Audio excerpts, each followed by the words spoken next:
one of you out here. It's a wonderful evening. Back in my college days in St. John's, during the so-called initiation period or the so-called driving period, the moment we say good morning or good evening or good afternoon to a senior, the next question that always arose is, what is good about this evening? Give me 5 reasons. Well, today I guess I can give more than 5 reasons. Well, primarily it's really amazing. To say that amazing or astounded would be an understatement. I'm actually overwhelmed by the presence of so many familiar faces. Not just from my club, but members from across all our neighboring clubs. These are moments I guess I will cherish for a long time to come, perhaps for a lifetime. And I'm sure that my wife, Dr. Minnie, my parents, my in-laws, they all share the same sentiments. Well, thank you all for being here. Our esteemed chief guest, our bishop, my bishop, Bishop of Mavericka Diocese. I guess your presence here is a will of providence. More than saying that I'm honored, I'm actually blessed by your presence here. And I take this opportunity to seek your blessings for me, the club, and all the Rotarians out here, so that we all have this lovely Rotary year this year, being that gift to the world. A special word of thanks to my parish priest, Father Reggie, who has facilitated this event in his own way. Well, the theme of the yesterday year was to light up Rotary. I guess Deepak and his team have done exceedingly well. They have literally lit up the whole world actually. They lit up so many lives, especially through that signature project of lighting up a whole village in Avanipara. It's been wonderful working with Deepak and his team, and I guess that feeling is mutual. But then there has been this unseen, unknown hand, Parvati, who's been supporting him in all his endeavors. So to Deepak and Parvati, it's hats off. To the team, hats off for a wonderful year that we had. You have really lit up Rotary. The Rotary wheel, as you know, just keeps moving. It gains momentum actually. Just 11 days down this Rotary year, since July 1st, we have been able to actually gift so many people with so many things. And this primarily was because of the enthusiasm of the members. We start our Rotary year on July 1st, and the first project was not done by the initiative of a Rotarian, but by the mother of a Rotarian, a Rotary Anne, Parvati, Vijayalakshmi teacher. I don't know if she's around here. In Rotary, it's rather a common practice to address your spouse as a Rotary Anne, children as Annettes, but then unfortunately we don't have any names for parents of Rotarians. So I guess I'll call them Rotary Angels. Well, Vijayalakshmi teacher, the one who took that initiative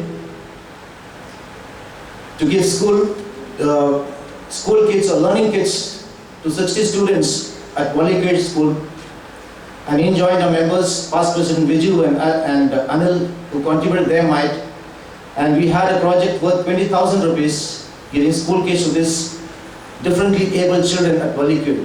A great effort.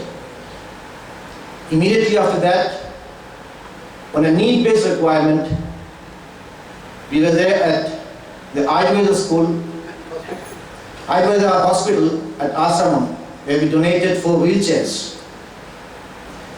They have requested us for more help, and we are ready with it in a short time. In connection with this installation, we have donated 25,000 rupees to a adopted school well taken care of by our general coordinator, our senior colleague, Retired Ajit Kumar, providing them with school kits, learning kits, and in addition, supplementing their noon meal program. There was an additional 12,000 rupees given as a scholarship to a tribal student to empower him. And by the graciousness of our past President Viju, we donated a hearing aid costing 8,000 rupees yesterday. So all in all, I think the wheel of Rotary is moving well. And I guess this is one moment where we could defy Newton's law of physics. The first law states that when an object is at rest, it remains at rest. But when an object is in motion, it continues to be in motion in the same speed and in the same momentum. We could defy this as Rotarians because we are moving in the same direction but with a greater speed. So thank you, Deepak. Thank you for your encouragement. Thank you, Deepak and his team. Our PDGs, as I often tell in all meetings, are definitely the envy of neighbors. But then they are our pride and they will remain our pride. PDG KP Ramchandran has actually cut short his visit from Hong Kong, is down here to attend this meeting.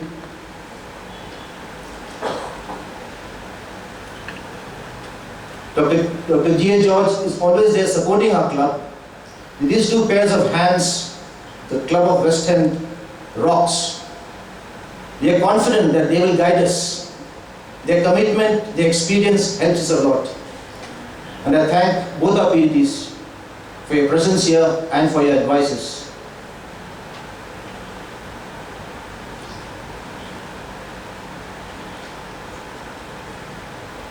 Our AG, Shivadas is out here. He's been helpful from day one, guiding us, encouraging us. And we are fortunate to have a man of his caliber to be our AG. And I thank our AG Shivadas for it. Well, all said and done, I fully realize that I am but a small little cog in this giant rotary wheel that spans over continents. And this small little cog could probably be measured in those nanometers for the simple reason that we are more than 1 million strong organization. And this small little cog today is the president of one of the clubs of Rotary International. And this, I guess, is that side effect of a very good movie that we call, a very good movie that never ends, a movie that we call the Rotary Movement. Well, I'm thankful to all of you out here for being present here, and to members of my own club. All that I can say is that I'm thankful to you, and I assure you that I will strive my best to do full justice to this chair of the president that you have offered me. I assure you that if surgery is being my profession, if surgery is my passion, Rotary will remain my vocation.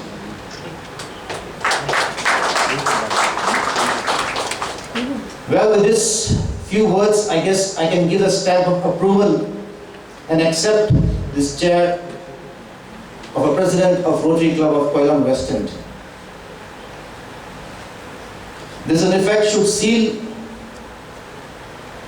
my acceptance speech, but then allow me to move further, just a few minutes, think aloud, express a few personal thoughts of mine, thoughts that I've had months ago, thoughts that I have today, thoughts that I have something for the future.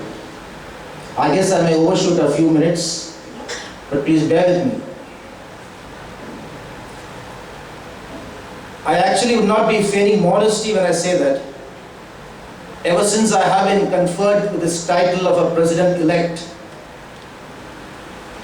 nearly a year ago, as is a common practice in Rotary, or rather ever since I have been cajoled and boxed into accepting this title of a president-elect,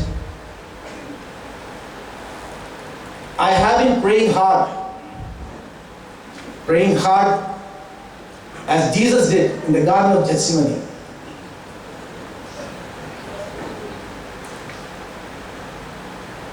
To those of you who have not been initiated into this faith of Christianity, to those of you who have not had a read of the Bible even as a book, I guess I owe you an explanation. There's a bishop and a priest sitting here, so these are personal thoughts of mine. The life of Jesus Christ, as I see it, was actually stage managed. He knew that he had to be born in a manger. He knew he had to suffer that ignominy, wear the crown of thorns, die on the cross before he is resurrected. So when this D-Day approaches, Jesus actually develops cold feet. He's quite panicky. So then he goes to this Garden of Gethsemane and prays hard. He says, Abba, Father, if possible, take this cup away from me. Well, I didn't pray that. But then, as Jesus did, he had an undernote to this prayer.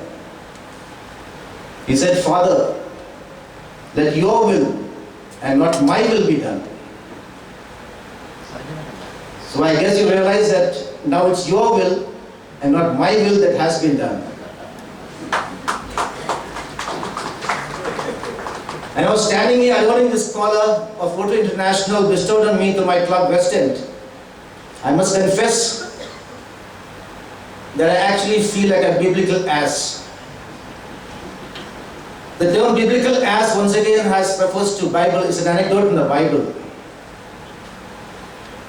Jesus, who was hailed as the King of the Jews, decides to make this triumphant entry into the city of Jerusalem.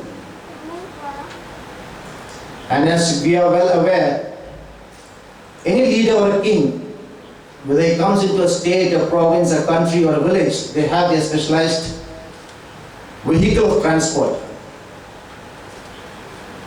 We probably are more familiar with those chartered aircrafts that presidents of countries use, or those armored cars, armored vehicles like the Beast which President Barack Obama used, or probably more familiar with those sleazy cars and beacon lights flashing, screeching like an ambulance, bringing life to a standstill. But then in days of yore, it was a rather common practice to use an animal. While some prefer the horse probably for its agility, or some prefer the elephant maybe for its might. The more adventurous one probably preferred the lion or the tiger. But then Jesus had a very different choice. He orders his disciple to get him an ass, a donkey. And not any ass, a particular ass tied at a particular place. And that is the biblical ass that is referring to. And this is how he enters into that city of Jerusalem. The whole of the animal kingdom, including the ass himself, would have been bewildered by his choice, saying, why him or why me? Well, what they thought then, what you think now, or what I think now, is best left to imaginations, but here I stand, the deed is done. Now I guess it's an opportune moment to make your promises, your vision, your mission. Well, let me very categorically state that I have no promises to make. I in inverted commas. But at the same time, I will give that clarion call. I will reiterate and say very forcefully that we have promises to make. The word we can be taken in the grammatical sense, meaning all of us. But as a surgeon, I'm more precise. I would rather use it as an acronym and say West Enders. Yes, dear West Enders, we have promises to make. We have promises to keep. We have miles to go before we sleep, before being that gift to the world. And there's nothing much that I'm asking of you. Two very simple things. Let us foster fellowship and let us indulge in service. Fellowship is important because man is a social animal and no man can ever live as an island, journeying his life alone. We all need each other at some point of time. But then more importantly, as Rotarians, to understand the meaning of the word fellowship, I would actually drive it down the memory lane to that fall of 1900, or February 23rd, 1905 to be more precise, the day Rotary was born. The birth of Rotary had its beginning in an envious thought by our founder, Paul Percival Harris, or Paul Harris as he's better called. He was envious of his fellow attorney Bob Frank. He was envious because Bob Frank had enjoyed a very good camaraderie or a good fellowship with the man on the street. And this quest for fellowship gave birth to Rotary. And what happened after that is history. Today we have been adjudged as the strongest, fittest service organization the world has ever seen and probably will see. Fellowship indeed gives rise to service, but then I have said indulge in service. Indulgence has its negativity attached to it. You know, the indulgence that struck down this iconic structure in America, the Twin Towers, that is now given way to Freedom Tower. You know, the indulgence that struck at the heart of democracy in our own country, in our parliament. And it was the indulgence that struck Mumbai and held the whole country to ransom. Well, I'm not here trying to refer to that type of indulgence, but to the level of indulgence. Because only indulgent people succeed, and we need to succeed being that gift to the world. And the best way to achieve this is by being a gift to the world. We can be a gift to the world if we start giving. But before we start giving, it's important to understand what to give, how to give, and why to give.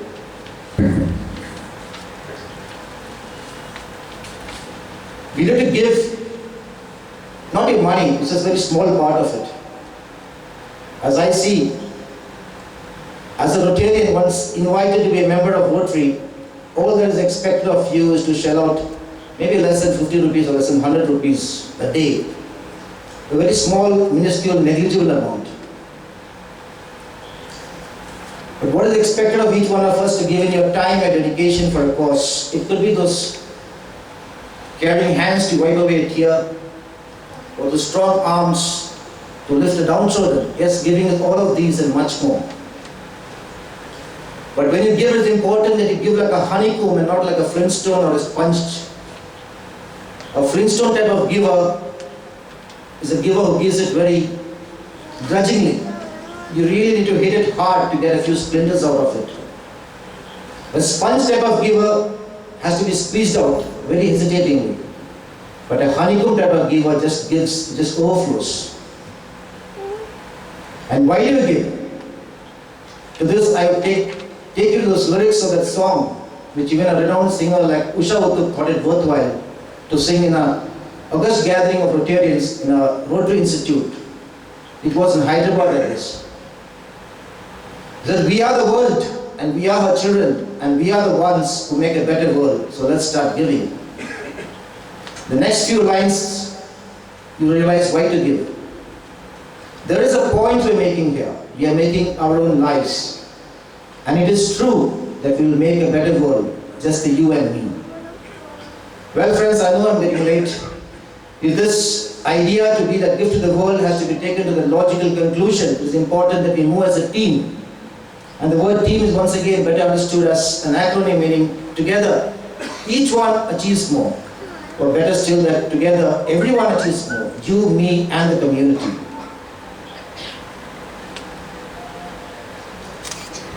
And this roadmap to be the gift of the world is fraught with trials and tribulations.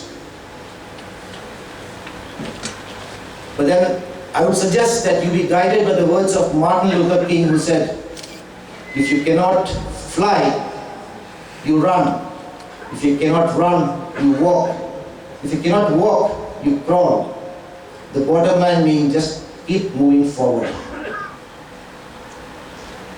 I'm sure if you follow these words, at the end of the Rotary year, each one of us Rotarians can give that now famous Usain Bolt salute and say, yes, sky is the limit. Sky is the limit when we come down as a team. At a personal level, I will be guided by the words of this village blacksmith in that poem of S.W. Longfellow. I would like to sing when the clock strikes 12 on June 30th next year. I would like to sing like the village blacksmith did in that poem of S.W. Longfellow, saying something attempted and something done. Well, it's time to bid you adieu. And before that, a fervent, feverish plea to members of my Western family that into your hands I commend myself. It is for you to direct me, redirect me, encourage me, discourage me, invigorate me, and most importantly, instigate me. And remember, to be instigated is that most powerful weapon the world has ever seen. Well then, good night, folks. I'm sure you will all have this memorable evening, especially since you are in Western company. But then I wish, hope and pray that under the leadership of our RI President K. Ravindran, our District Governor C. Luke, at the district level, our own Siddharth sir at our AG level, and all the AGs in this club, we all Rotarians, cutting across all clubs, will have that wonderful, memorable year, being that gift to the world. Thank you. Rotarian President Dr. Saji will now install the office bearers of Team Western.